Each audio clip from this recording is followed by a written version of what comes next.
아멘. 오늘은 5월 둘째 주일, 어버이 주일로 우리가 지키고 있습니다. 우리나라에서는 매년 5월 8일을 어버이날로 지킵니다. 근데 한 가지 문제가 좀 있는 것 같지 않습니까? 여러분 어떻게 생각하세요? 5월 5일은 어린이날, 5월 8일은 어버이날.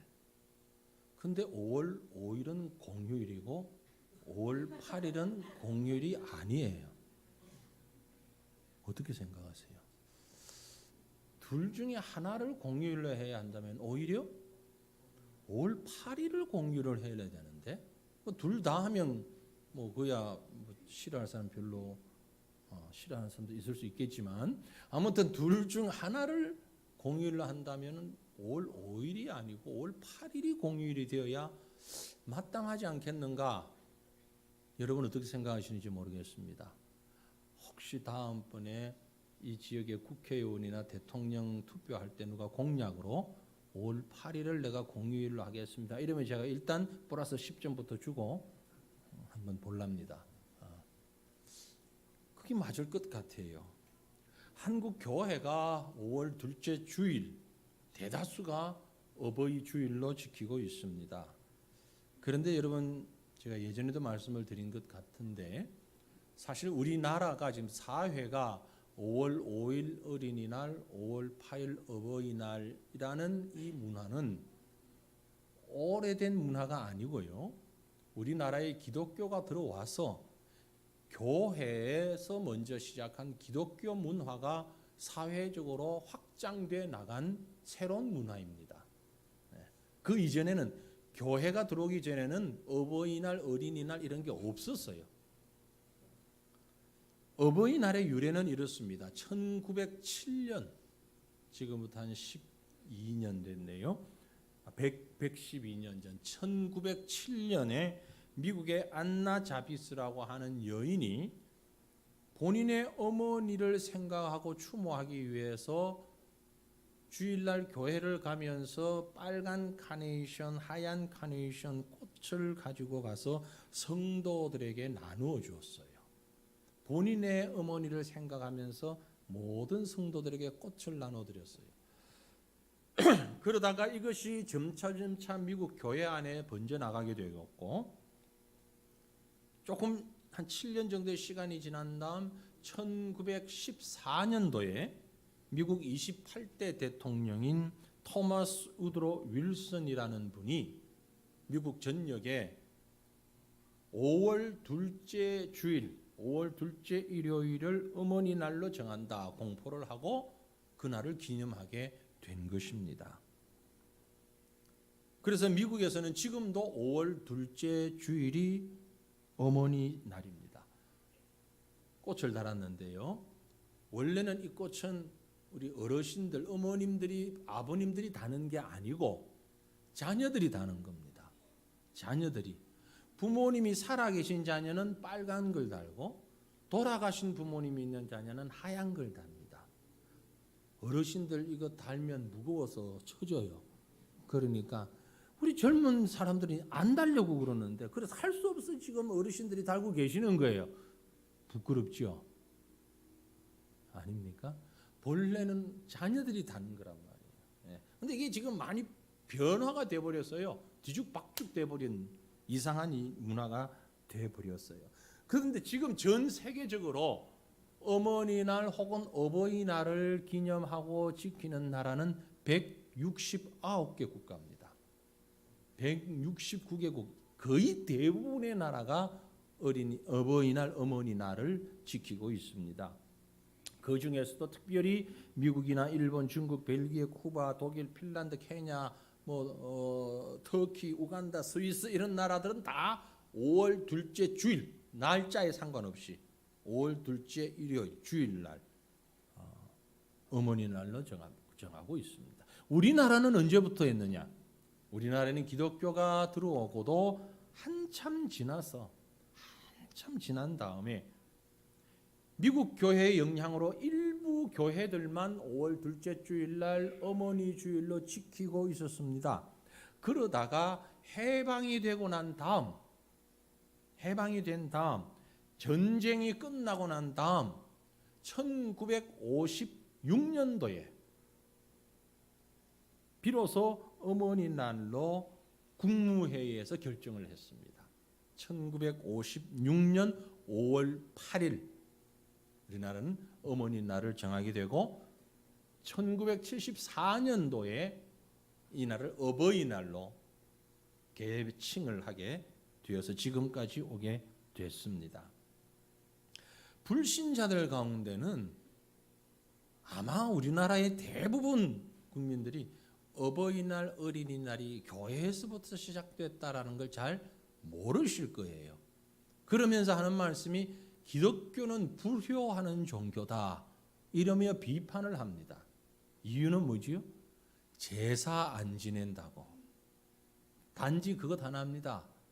제사는 여러분 아주 근거 없는 허황된 그런 의식입니다. 우리 입장에서 볼 땐. 물론 그분들 입장에서는 또 다르겠지만 그러나 실질적으로 제사 드리는 분들에게 가서 하나하나 질문을 해보면 모릅니다. 이유를 모릅니다. 홍동백서 무슨 말인지 아십니까? 네. 왜 그렇게 해야 하는지, 왜 향을 피워야 하는지, 왜 촛불을 켜야 하는지, 왜 절을 2번 해야 하는지, 왜 흔들어야 되는지 이유를 알고 하는 사람이 얼마나 있을까요? 모릅니다. 그만 해왔으니까 하는 거죠. 그러면서 기독교를 향해서는 불효의 종교다라고 얘기를 합니다. 결코 그렇지 않습니다. 성경은 우리에게 효를 매우 강조합니다. 매우 강조하고 있습니다. 몇 구절만 봅니다. 출애굽기 20장 12절을 보면 내 부모를 공경하라. 그리하면 내 하나님 여호와가 내게 준 땅에서 내 생명이 길리라. 우리 생명이 길어질 것이다. 우리가 거꾸로 하면 무슨 말이에요? 거꾸로 한번 해보세요. 부모를 공경하지 마라 봐라. 그러면 요절할 것이다. 그 말이잖아요. 물론 그 거꾸로 하는 말이 정확한 말은 아닙니다. 상처받지 마십시오. 그러나 강조한다는 얘기입니다. 신명기 27장 16절은 뭐라 그럽니까? 그의 부모를 경홀히 여기는 자는 저주를 받을 것이라 할 것이요 모든 백성은 아멘 할지니라. 왜 아멘 안 합니까? 성경이 아멘 하라고 그랬어요. 성경이 아멘 하라고까지 했어요. 그의 부모를 경홀히 여기는 자는 저주를 받을 것이라 할 것이요 모든 백성은 아멘 할지니라. 아멘 하셔야 돼요. 아멘 하셔야 돼요. 성경이 그렇게 기록하고 있어요. 더 무시무시한 말씀이 있습니다. 잠언 30장 17절 보면 아비를 조롱하며 음이 순종하기를 싫어하는 자의 눈은 골짜기의 까마귀에게 쪼이고 독수리 새끼에게 먹히리라. 아주 강한 비참한 처참한 조금 부드러운 말로 바꾸어도 아비를 조롱하고 어미를 순종하기 싫어하는 자는 부모의 말씀을 순종 안 하거나 조롱하는 자는 어떻게 된다? 객사해서 동물밥이 된다. 어마어마한 말씀이에요. 이 말씀 말고도 성경은 수많은 부모 공경에 관한 말씀들을 하고 있어요. 그러니까 기독교는 부모를 효를 다하지 않는다. 그건 몰라도 너무 모르며 하는 얘기입니다. 혹시 여러분 주변에서 그런 말씀 하시거들랑 이런 것을 딱 얘기하세요. 네. 그럼 여러분들이 할 말이 충분히 있습니다. 그런데 지금 우리나라뿐만이 아니고 전 세계적으로 염려되는 부분이 있습니다. 심각한 문제가 있는데 바로 고령화 현상이죠. 의학의 발달로 우리 평균 수명이요 상당히 높아졌습니다. 우리나라의 평균 수명이 전 세계에서 몇 위 정도 될 것 같습니까? 네? 전 세계에서 예전에는 꽤 이렇게 순위가 낮았어요. 근데 급속도로 올라오더니 소위 가장 따끈따끈한 통계, 금년 2019년 4월 27일 며칠 전에, 그죠? 금년 며칠 전에 세계보건기구 WHO에서 발표한 2018년 연말 기준 세계 평균 수명 통계가 나왔습니다. 며칠 전에. 그 통계에 의하면 한국인의 평균 수명은 전 세계에서 세 번째입니다. 세 번째로 오래 산다는 얘기. 평균 수명이 몇 세냐면은 83.01세입니다. 83세. 남자가 80.5세, 여자가 85.74세. 여자분들이 남자보다 한 5년에서 6년 정도 더 많이 산다. 그러니까 남자는 여자하고 결혼할 때 5, 6세 정도 차이 나게 결혼하면 딱 맞다. 그건 딴소리입니다.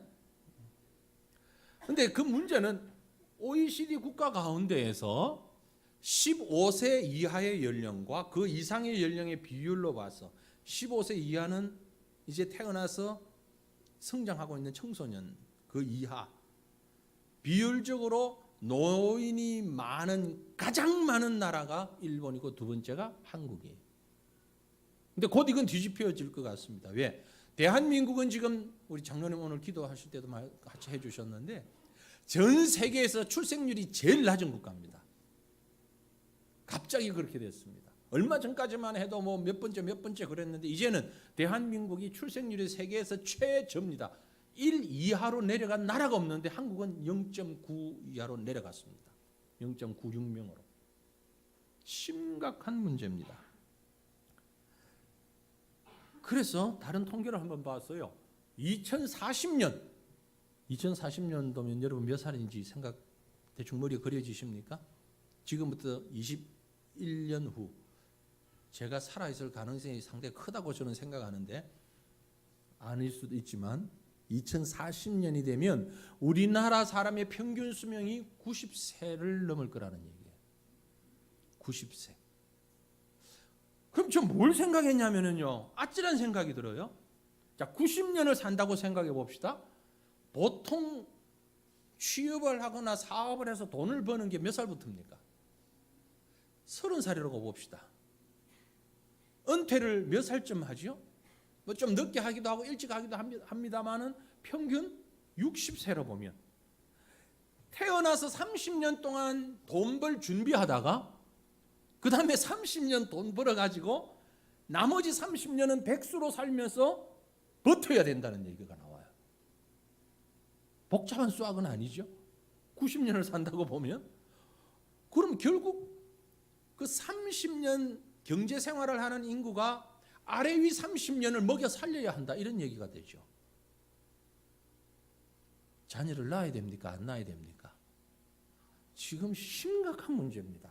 이건 아주 심각한 문제입니다. 흔히 이런 문제를 얘기하면 이 문제 어떻게 해결할 거냐? 정부가 해야지. 그래서 선거 때마다 뭐 그런 공약을 들고 나와가지고 지하철 공짜로 뭐 연금을 얼마만큼 올리고 뭘 하고 그러면 다 좋아하는데 문제는 정부가 그렇게 하려고 그러면 누가 그 돈을 감당해야 되죠? 백성들이 세금을 내야 될 것 아니에요. 국민이 세금 안 내면 정부가 어떻게 그걸 감당합니까? 어느 나라는 보니까 정부에서 뭐도 해주던데 어느 나라에서는 정부가 뭐도 해주던데 그러죠. 여러분 그 나라는요 세금 엄청 냅니다. 엄청 내요. 제가 직접 잠깐 살아봤지만 뉴질랜드는요 최저소득 가장 소득이 낮은 사람이 내는 세금이 1년에 18.5%를 냅니다. 소득의 18.5%. 최고 소득, 제일 많은 소득을 가진 사람은 1년에 49.5%를 세금을 내요. 소득의 49.5%를. 그것도 자기 스스로 은행 가서 무통장 입금시켜서 세금 내요. 그러니까 국가에서 되는 거예요, 돈이. 근데 세금은 안 내고 북극 국가에서 할 건 다 해달라. 앞뒤가 안 맞잖아요. 그래서 우리나라가 심각하다는 거죠 지금. 문제는 어떻게 해결해야 되느냐 이 문제를. 방법이 있습니다. 그 방법이 뭡니까? 성경적으로 해결해야 됩니다. 그건 정치적으로 해결 안 됩니다. 수학적으로 해결 안 돼요. 성경적으로 해결해야 됩니다. 어떻게? 여기 계신 우리 모두가 성경적인 효자, 효부, 효녀들이 되면 되는 겁니다. 가정에서 해결해야 하는 거예요. 그래서 오늘 말씀을 성경적인 효자, 효자라는 말씀은 효녀, 효부 다 포함된 말입니다. 늘 같이 포함시켜서 들으시길 바랍니다. 어떻게 하는 것이 성경적으로 바르게 하는 효자냐? 오늘 본문 우리가 읽었는데 그게 보니 주인공이 요셉이라는 사람이 등장을 합니다. 잘 아시지요? 요셉. 효자 중에 효자입니다. 왜 효자냐? 이렇기 때문에 요셉이 효자입니다. 우리가 이런 사람이 되면 문제는 해결됩니다. 어떻게 해요? 첫 번째로 부모를 부끄러워하지 않았습니다. 나의 부모를 부끄러워하지 않는 사람이 효자입니다. 요셉의 아버지 누구죠? 야곱이죠. 죽은 줄 알았던 요셉이 나중에 살아서 애굽의 총리가 되었어요. 가뭄이 와서 먹을 게 없으니까 아버지 야곱이 다른 자녀들을 다 데리고 요셉이 있는 애굽에까지 가게 되었습니다. 창세기에 나오는 스토리가 있죠. 그런데 문제는 요셉을 비롯한 그 일가족의 직업은 양을 치는 사람들, 요즘 말로 얘기하면 목축업을 하는 사람, 양 치는 사람들이에요. 그런데 그들이 간 애굽이라는 땅은 나일강을 중심으로 해서 비옥한 토지가 있어서 농업 중심 사회입니다. 신기한 것은요, 동서고금을 막론하고, 현대는 아니겠죠. 과거에 동서를 막론하고 농경 국가에서는요, 목축하는 사람들을 상당히 천시했습니다. 천민으로 취급을 했습니다. 우리나라도 마찬가지예요. 농업이 기반인 나라였는데 그러다 보니까 우리 옛날 계급이 있을 때 백정이라는 계급을 얘기했습니다. 뭐 하는 사람이죠? 양반들이 잡수실 고기를 잡는 사람들이. 그 다 위에 하는 사람들이 잡수시는 것들인데 그거 장만하는 사람을 아주 천시했어요. 기르는 사람도 천민으로 생각했어요. 애굽도 마찬가지였어요. 그런데 여러분 보세요. 요셉은 지금 이방에서 와서 총리가 된 사람입니다. 사람들이 요셉을 시기를 하는 사람이 분명히 많이 있었을 것입니다. 그런데 어느 날 가족이라고 몰려왔는데 그들이 뭐 하는 사람들이냐? 목축하는, 양치는 사람들이에요. 천민들이에요. 요셉의 입장에서는 숨기고 싶을까요? 안 숨기고 싶을까요? 우리 같으면 숨기고 싶겠죠.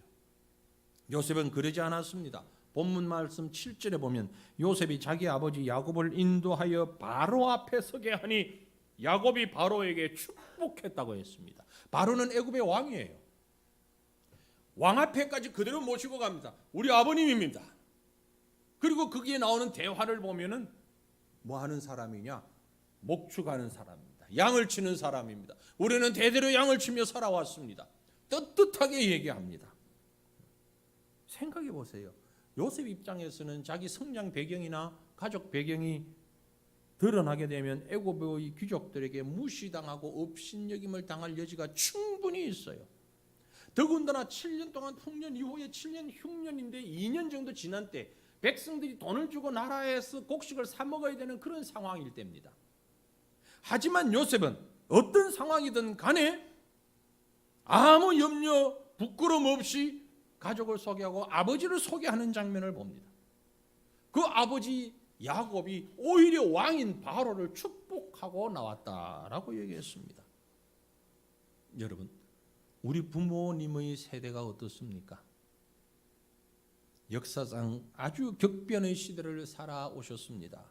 일제 식민 통치 시대, 그리고 해방, 민족 전쟁, 경제 개발, 군사 독재, 수많은 데모, 이런 혼란기를 거치면서 우리 부모들이 우리를, 자녀들을 양육해 오셨습니다. 그러다 보니까 우리 부모들 가운데는 학교에는 문턱도 못 가본 분들도 많이 계셨습니다. 그런데 자녀들 중에는 부모가 그를 모른다고 창피하게 여기는 자녀들 있죠. 요즘도 애들이 엄마가 나이가 조금 많으면 유치원에도 오지 말라고 하는 아주 참 대단한 아이들도 있다고는 합니다만은 그건 잘못 가르친 것이죠. 어떤 드라마에 그런 게 나온 게 있어요.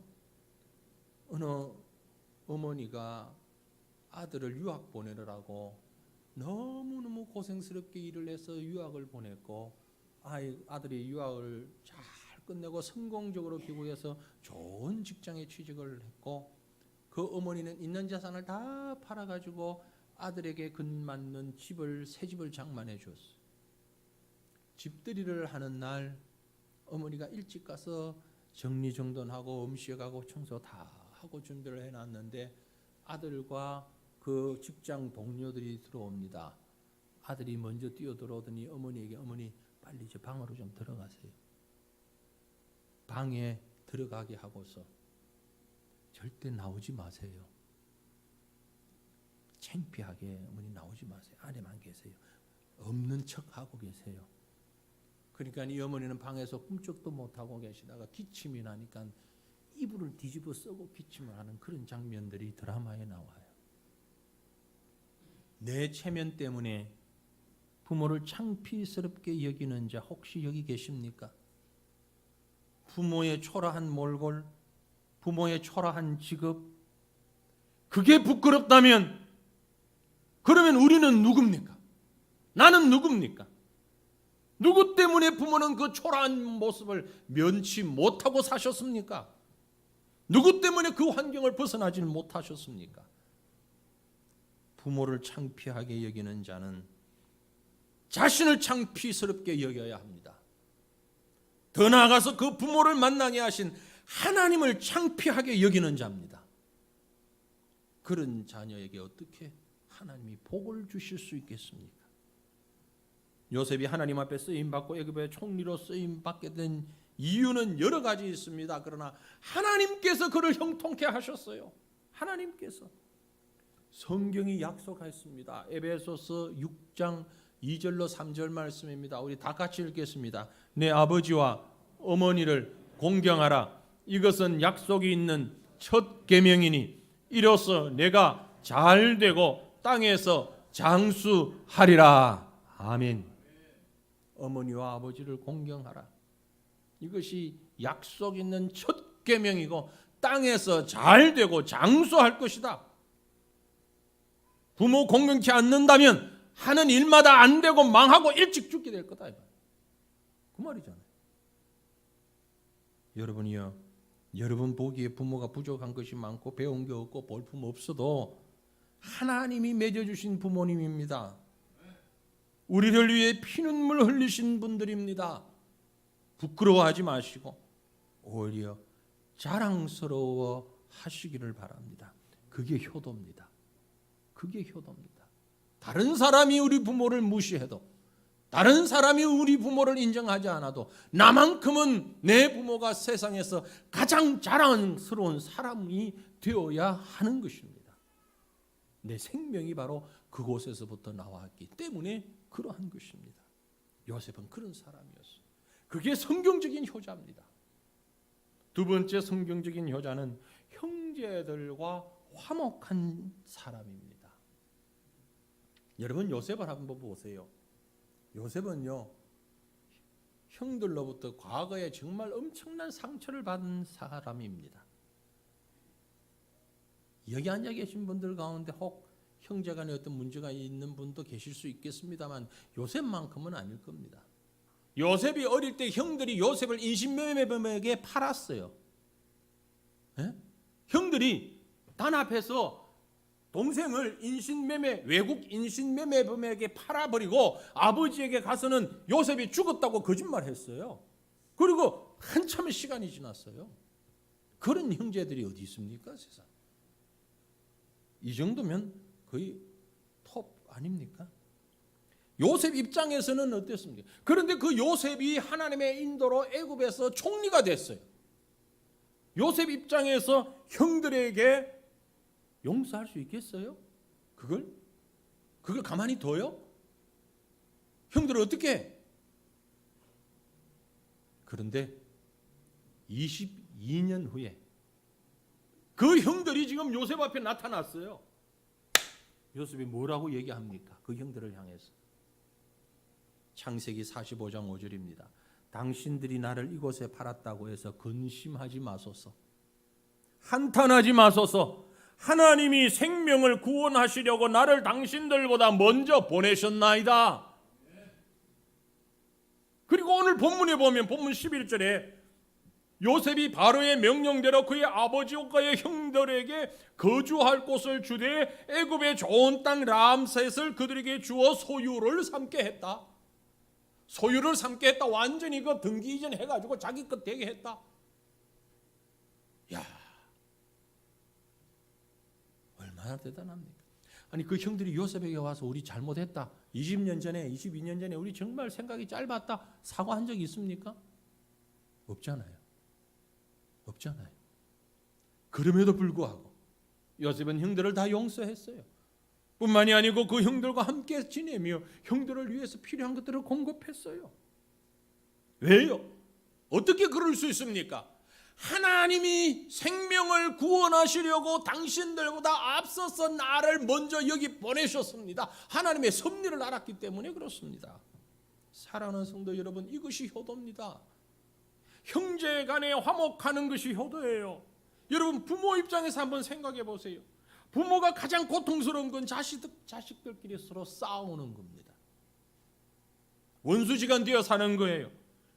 그건 불효 중에 불효예요.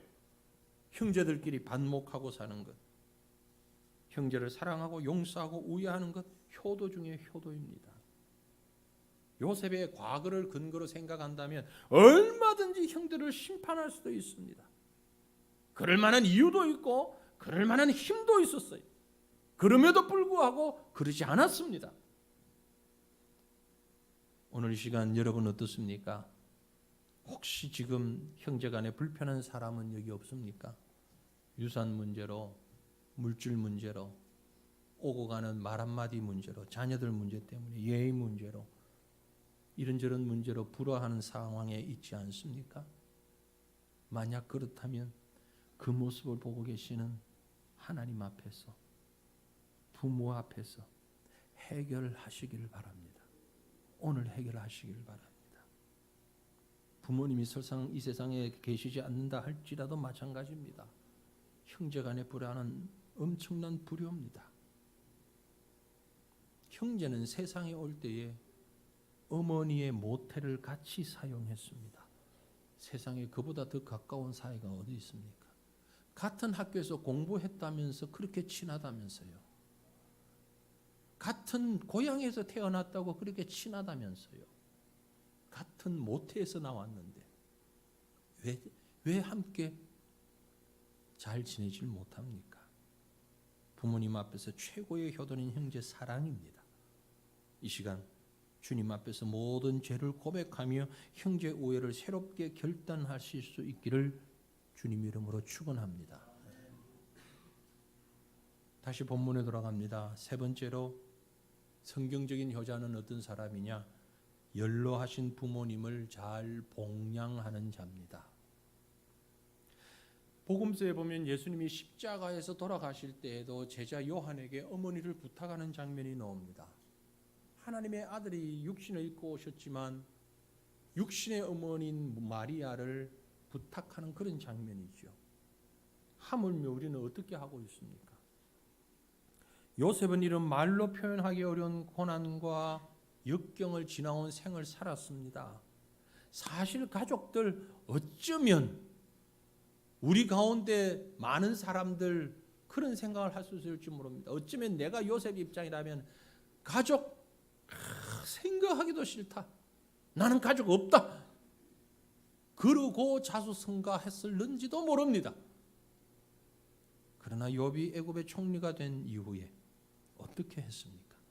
본문 12절 보시면 또 그의 아버지와 그의 형들과 그의 아버지의 온 집에 그 식구를 따라 먹을 것을 주어 복양하였더라.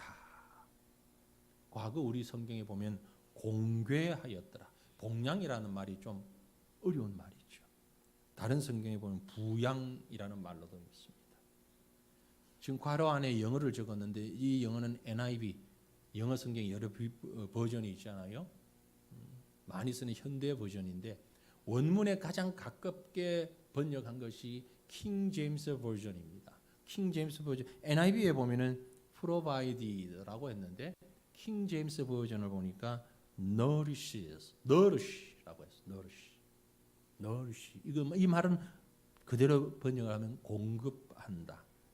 양분을 주어서 키운다. 채운다 그 말이에요.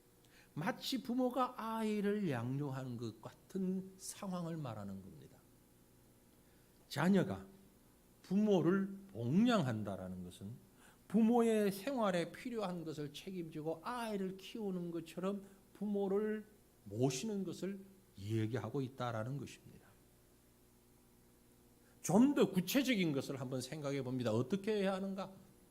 물론 개인적인 생각에 따라서 조금씩 다를 수 있습니다만 부모를 복양한다는 것은 이런 것입니다. 첫째, 사소한 일까지도 상의하십시오.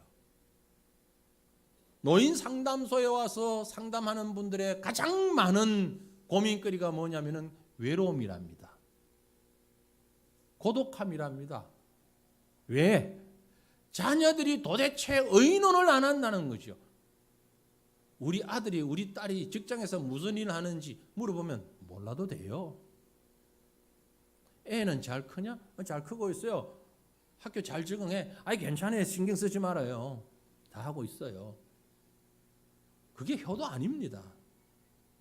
나보다 지혜가 부족하고 판단력이 부족하다 할지라도 여러분 집안의 대소사 어른들에게 몰라요 돼요. 몰라도 돼요. 그 말씀하지 마세요. 말씀드리세요. 어제 말씀드렸는데 오늘 잊어버리고 또 물으면 또 말씀하세요. 어제 얘기했잖아요. 그러지 말고 또 말씀하세요. 깜빡하셨어요. 잊어버리셨다고요. 아니면 또 듣고 싶다고요. 아들이 직장에서 무슨 일을 하고 있는지, 손자가 대학에서 무슨 과목을 공부하고 있는지, 손녀딸이 무엇에 관심을 가지고 있는지 할머니, 할아버지들은 알고 싶다고요.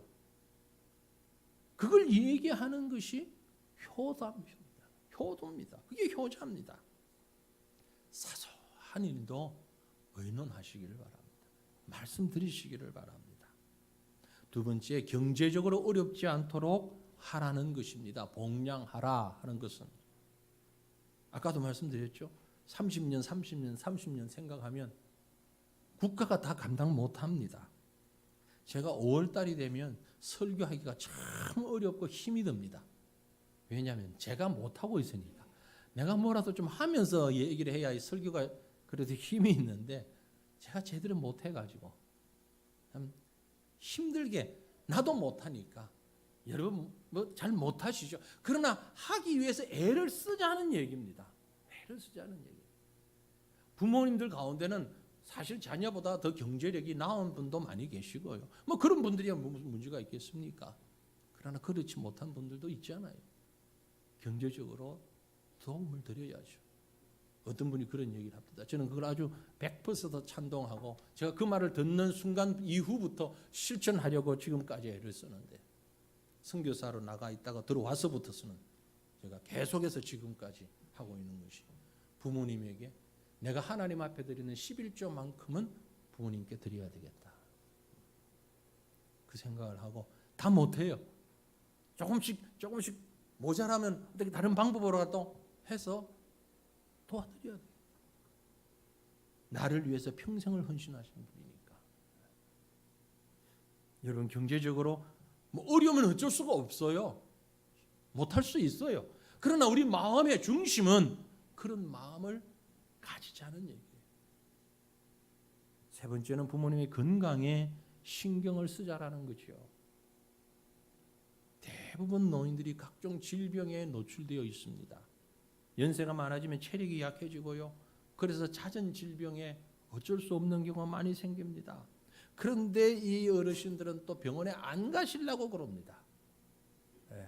자녀들에게 부담이 되어가지고 부담 줄까봐, 혹은 나는 건강하다는 자기 체면에 걸려가지고서 안 가시려고 합니다.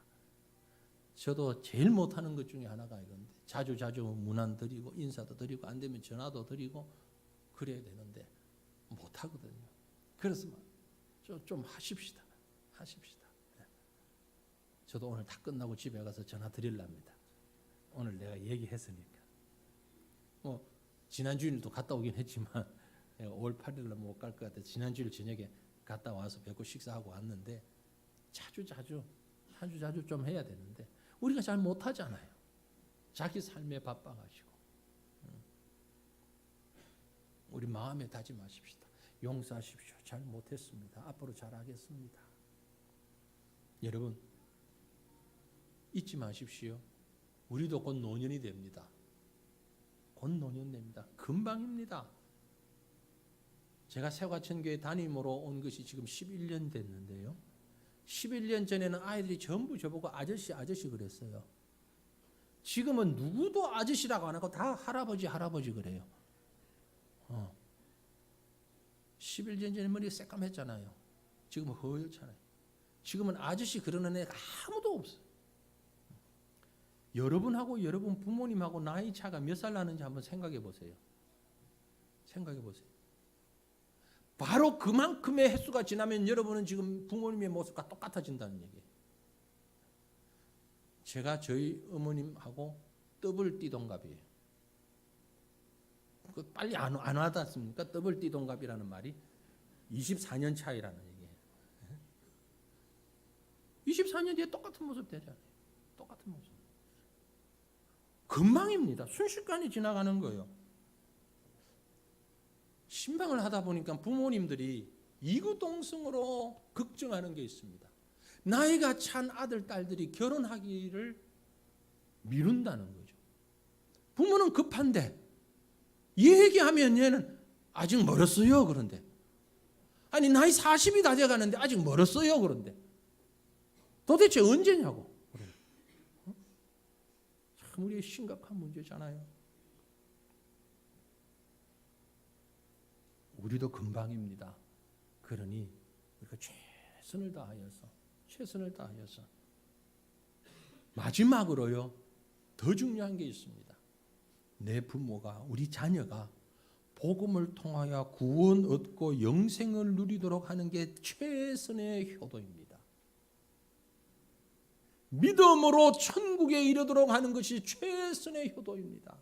그 영혼이 구원받는 것, 아무리 물질로 효도한 듯 그건 세상의 것입니다. 아무리 말로 효도하여도 그건 세상의 것입니다. 천국에서 영생을 누릴 수 있도록. 옛날 말에 효자는 하늘에서 난다 그런 말을 하지요. 왜 그런 말을 한 것 같습니까? 너무너무 어렵기 때문에 그렇습니다. 너무 어려워서 그래요. 그 일을 감당하는 것이. 우리 선교사들을 파송할 때에 마지막 파송 심사를 합니다. 한 심사가 3번 정도 있는데요. 파송 심사를 할 때에 제 친구 목사님 한 분이 꼭 전담을 해서 물었던 질문이 있습니다. 쫙 이력서 보고 부모님 교회 나가세요? 안 나가세요? 부모님이 안 나가십니다. 부모가 교회 안 나가는데 본인이 선교사를 나가려고 그럽니까? 부모부터 전도하세요. 아주 막 세차게 몰아붙이면서 늦추는 한이 있더라도 최선을 다해서 전도하고 안 되면 할 수 없지만 그건 하나님이 하시는 일이니까 그러고 나가요. 그 친구 천국 갔어요. 몇 년 전에. 갑자기 천국 갔어요. 그래서 이제 그 말을 전담하는 사람이 없어서 제가 가끔 합니다. 파송 나가는 선교사한테 부모, 형제 전도했냐? 우리도 못하지요. 저도 못했어요. 다행히 우리 부모님에 했지만 형제들에게 제대로 못했어요. 얼마나 부끄러운 일입니까?